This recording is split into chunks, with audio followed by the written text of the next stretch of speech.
My bad, y'all, with the video entitled Black Problems in America. I had to clear some storage space on my phone. But anyway, so I'm gonna continue where I left off. This part two. Check out part one if you ain't seen it, so you'll know what's up. So anyway, after he pulls off, he go. I'm not thinking nothing of the situation. We go across the street. Uh, she order another lift. 5-6 minutes go past, police coming from everywhere. I'm like, oh my God, I know this dude ain't called the police, man.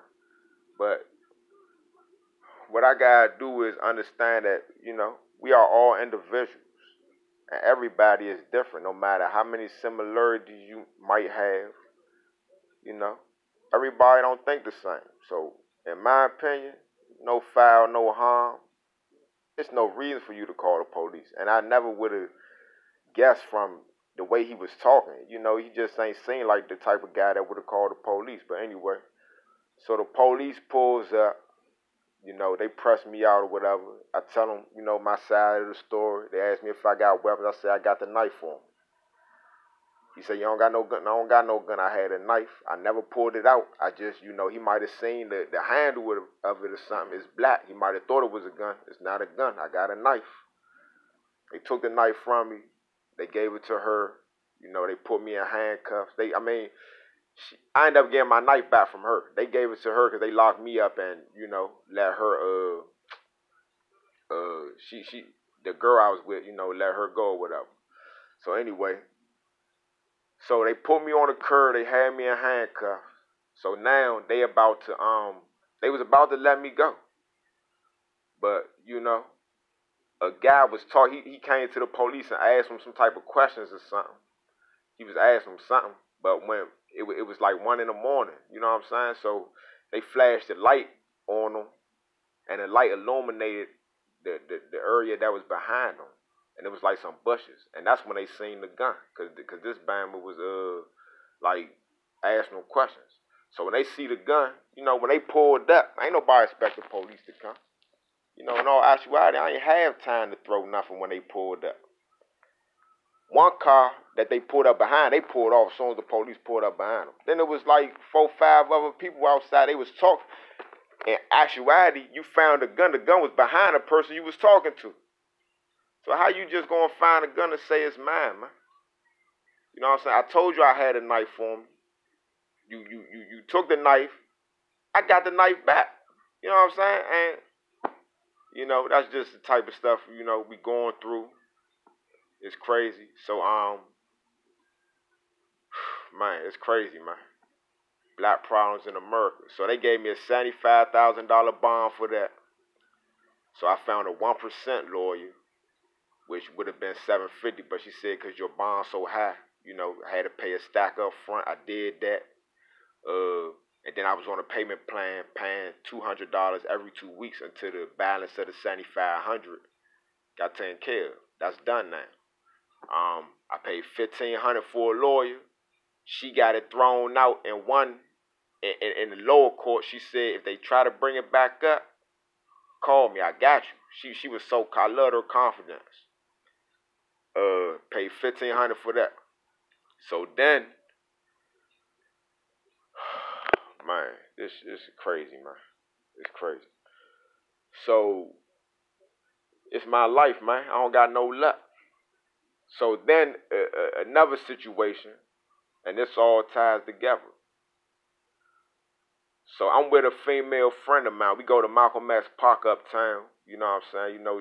She into that type of stuff. They got the hippie stuff, the drummer circle and all that. It was all right. We go up there, chill for a little bit. We got her daughter. Her daughter like 5 or 6 or something. Maybe old. I don't know her age, but after we leave Malcolm X Park, go get some food. You know what I'm saying? Come back. I think she was staying in Suitland at the time or something like that. So her daughter was sleeping in the car by the time we got home. It's like 4 o'clock. You know what I'm saying? Afternoon, whatever. Evening. It's late afternoon, early evening time.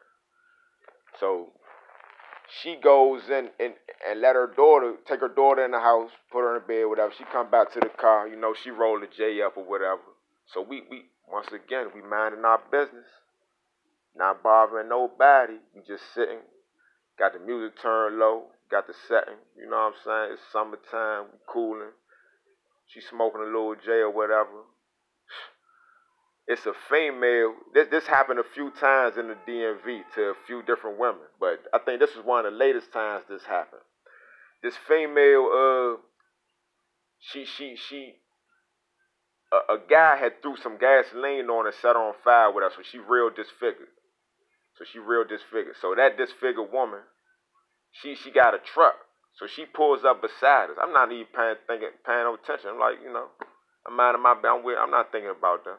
So she pulled up beside us. Somebody got out the car, like I guess her daughter or something. Some young girl got out the car, walked to the right, then came back to the car. Then they pulled off, and I guess she parked in front of her house. So we smoking 1J. Next thing I know, 2 police cars pulled in front of us and blocked us off. I'm like, man, let me get that, man. Let me ball it. I balled up. It was about half a J. I balled it up and just threw it on the floor. So in Maryland, if the police smell marijuana, they can search your car, which is a dumb law because an officer could be petty and make up a lie and say he smelled marijuana and be like, yeah, I smell weed, so I'm going to search. You know what I'm saying? That's a stupid law. If they smell it, they can search your car. So that lady called the police and said it's a suspicious vehicle. When the police pulled up, they say, yeah, we got a call for a suspicious vehicle, and, they say y'all in here smoking marijuana. Come on, man. Wasn't no police patrolling that area. The lady called. I know she called him, because when I got locked up, she was talking to the police, laughing with them. Like, come on, black woman. I'm a black man, minding you can't. Man. It's like you gotta live exactly how America tell you to live for you not to have problems out here. And that's crazy, man, because we are all individuals. Different people like different stuff. If what I do is not harming nobody else, let me do me, man. I'm chilling. We just talking, cooling, and I get pressed out because we smoking a J. So I tell them, like, man, ain't no weed in here, man. I don't know what you smell. Man, it's a black and mild. That's what you smell. So anyway, they run my ID. Now I got a warrant. Listen to me, man.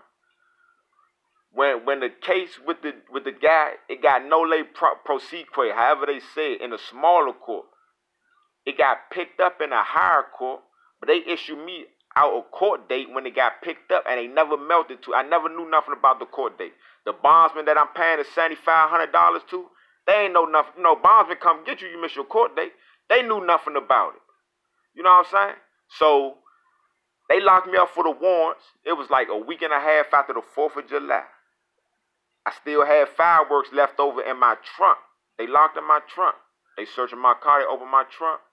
Oh, you got explosives. This band would charge me with having the fireworks, even though it was stupid. But come on, man, leave people alone, man. It's like a week after the 4th of July, man. Come on, man, I'm American like you, man. I wasn't shooting no fireworks. I shoot them uptown over my folks' house, 2nd and Gallatin Street in the alley, and he had so many fireworks, they just gave me the rest of them. And I just had them, I never took them out my trunk. And on a police report, they put the name of every single firework I had, man. Is you serious? Is it that serious? But anyway, so I get the warrant. Like I said, I paid $1,500 for the lawyer. I tried to get in touch with her. She disbarred. She got disbarred. So now I don't got no money to pay for no lawyer. Now they locked me up for the warrant. That's another $3,000 bond. So I had to pay $300. So all because of this weak case, man. Because this punk called the police for no reason, man. The situation was done. No foul, no harm, man. Let people live. I'm black like you is, man. We can disagree. Ain't nobody get physical. Go about your business, man. You know what I'm saying? So I paid $7,500 off a $75,000 bond, $1,500 for a lawyer, then $300 off of $3,000. That's almost $10,000 I done paid, man, dealing with this case that happened in October 2017. I can't work because they keep continuing this jump. Every time I got a trial day, they keep continuing it. And I can't get a job with an open case. I had a job. I was working at the Varsity in College Park, you know. That's College Park, Maryland, University of Maryland area, but the building I was working in ain't actually part of the Varsity. But I was just fed up with them, and I was ready to go anyway.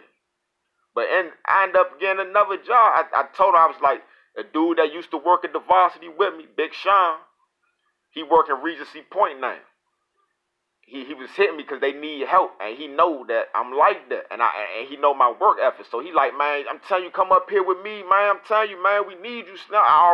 He put in a word. I talked to his supervisor. Supervisor say, I let him know my situation. I'm telling him, like, wait till this over with, and then I can, wait till this over with, because they ain't gonna hire me. The supervisor tell me, yeah, don't worry about it.